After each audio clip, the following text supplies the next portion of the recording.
این باعث جابجایی لحظه سامانه‌های موشکی برای جلوگیری در یکی از شب‌های خفته و بی ستاره کویر مرکزی ایران، جایی در دل تپه‌های سنگی و خاموش سمنان، سکوت با غرشی پنهان شکسته می‌شود. یک سازه خاکستری عظیم همچون هیولای برخاسته از دل زمین، آرام از زیر پلتفرم استتارش بالا می‌آید. اینجا پایگاه شماره 773 است، مکانی که تا همین یک ماه پیش حتی وجودش هم در اسناد رسمی دیده نمی شود. چه غلطی کردید که امروز برای ما خط نشان می‌کشید؟ اما امشب برای اولین بار در یک رزمایش بسته و محرمانه با حضور برخی مقامات عالی رتبه نظامی، یک پروژه فوق محرمانه نظامی ایران با نام رمزی رعد 400 آماده آزمایش می شود. رعد 400 یک موشک‌انداز مخفی با فناوری پنهانکاری، استتار هوشمند و توان شلیک موشک‌های زمین به زمین با برد بلند است. این سامانه که تاکنون تنها شایعاتی پراکنده درباره‌اش شنیده شده بود، حالا برای نخستین بار در دل سکوت شب آماده می شود تا پرده از قابلیت‌هایی بردارد که می تواند توازن نظامی منطقه را برای همیشه دگرگون کند. آغاز طراحی این سامانه به سال 1392 باز می‌گردد، زمانی که پهپادهای شناسایی آمریکا توانسته بودند برخی سایت‌های موشکی ایران را در تصاویر حرارتی ثبت کنند. همین اتفاق باعث شد شورای عالی پدافند غیرعامل پروژه‌ای را تعریف کند برای توسعه سامانه‌ای که حتی در برابر شناسایی ماهواره‌ای و تیف‌های فروسرخ نیز غیر قابل کشف است. این پروژه با نام سایه فروسرخ آغاز شد، اما در مراحل توسعه به شکل یک سامانه موشک‌انداز کامل با قابلیت‌های بی‌نظیر تبدیل شد. پروژه رعد 400 از نظر فنی یک سامانه موشکی سکو محور است که برخلاف نمونه‌های متحرک در اعماق زمین تعبیه شده و در مواقع اضطراری از زیر زمین بالا می آید و اقدام به شلیک می کند. بدنه اصلی این سامانه از آلیاژهای جذب کننده امواج راداری ساخته شده که باعث می شود بازتاب راداری آن در حد یک کانتینر کوچک باقی بماند. سطح بیرونی آن با لایه‌های چندگانه مواد گرافینی پوشیده شده که هم جذب کننده گرمای خورشید هستند و هم در شب با دمای محیط تنظیم می شوند تا توسط سنسورهای گرمایی دشمن قابل ردیابی نباشند.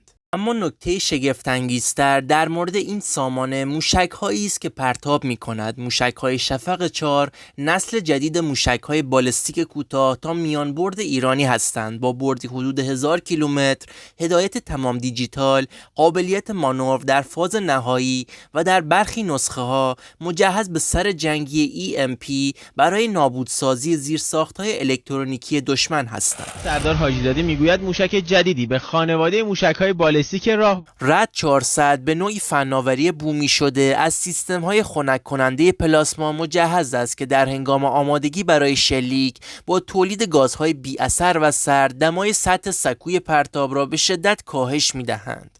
همچنین از شبکه‌ای از فیبرهای اپتیکی در بدنه استفاده می‌کند که قادرند نور محیط را بازتاب دهند و در واقع خود را تقریباً نامرئی جلوه دهند. در اصل این سامانه در روز با رنگ محیطی یکی می شود و در شب اساساً دیده نمی شود. سکوی رعد 400 توانایی پرتاب 4 موشک به صورت عمودی و در کمتر از 90 ثانیه دارد. سامانه فرماندهی آن در فاصله 7 کیلومتری به صورت پنهانی تعبیه شده و به طور کامل از طریق فیبر نوری با مرکز پرتاب در ارتباط است تا از هر گونه اختلال الکترونیکی جلوگیری شود. به عبارت دیگر حتی حملات سایبری نیز نمی توانند سیستم پرتاب را از کار بیاندازند. کارشناسان نظامی معتقدند که ایران رعد 400 را نه برای استفاده مستقیم بلکه برای بازدارندگی روانی طراحی کرده است. وجود چنین سامانه‌ای که قابلیت استقرار در عمق زمین را دارد و می‌تواند در عرض چند دقیقه فعال شود و موشک شلیک کند، دشمن را وادار می‌کند منابع عظیمی برای شناسایی و انهدام احتمالی آن مصرف کند، در حالی که هیچ تضمینی وجود ندارد که حتی بتوان مکان اصلی آن را پیدا کرد. جالب آن که برخی تحلیلگران اسرائیلی در سال 2023 ادعا کردند که یکی از دلایل توقف حمله پهپادی به برخی سایت‌های ایران در بهار همان سال احتمال فعال بودن سامانه‌های نظیر رعد 400 در اطراف مناطق آن بوده است. اطلاعاتی که گفته می‌شود از طریق شنود ارتباطات و تصاویر ماهواره‌ای به دست آنها رسیده بود و مبتنی بر توان داخلی قابل توجه باشد، تا آنجا که ایشان فرمود. در آخرین روزهای اسفند 1403 رزمایشی با نام رمزی ضربت خفیف برگزار شد که در آن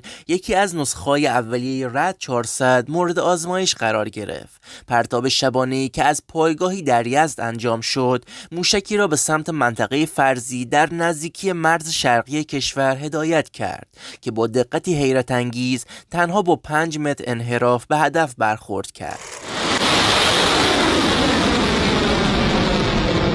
برخی منابع غربی ادعا کردند که در این پرتاب سر جنگی آن مجهز به کلاهک هدایت پذیر بوده که با استفاده از فناوری GNSS داخلی جایگزین GPS به صورت مستقل عمل کرده است. یکی از عجیبترین نکات در مورد رعد 400 تعداد بسیار محدود آن است، برخلاف باور عمومی که فکر می‌کنند ایران به دنبال تولید انبوه تسلیحات است. رعد 400 دقیقاً برخلاف این روند طراحی شده. ایران تنها 6 نسخه از این سامانه را ساخته، اما آنها را در نقاطی کاملا متفاوت و با هویت جعلی مستقر کرده است. برخی تحلیلگران معتقدند که یکی از سامانه ها در اعماق یکی از رشته کوههای زاگرس دفن شده و تنها در شرایط اضطراری از زمین خارج می شوند.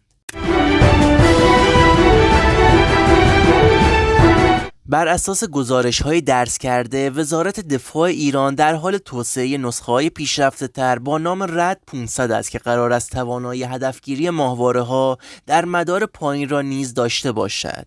این بدان معناست که ایران ممکن است در آینده نزدیک توان حمله به زیرساخت‌های فضایی دشمن را هم پیدا کند، چیزی که تاکنون فقط در اختیار قدرت‌هایی چون آمریکا، روسیه و چین بوده است. رعد 400 یک موجود خیالی نیست، بلکه نمادی از تغییر نگرش دفاعی ایران در دوران جنگ‌های نامتقارن است. این سامانه نه تنها دشمن را از نظر فنی به چالش می‌کشد، بلکه از نظر روانی نیز موجب تزلزل محاسبات می‌شود. وقتی نمی‌دانی دشمن کجاست، چه در اعماق زمین باشد چه در تاریکی شب، همیشه مجبور به دفاع هستی و این یعنی ایران در دفاع همیشه یک گام جلوتر از بازی است. اگر به هر نوع ویدیوهای دانستنی نظامی علاقه‌مند هستید، توی کامنت ها بنویسید تا براتون منتشر کنیم. با تشکر از همراهی شما.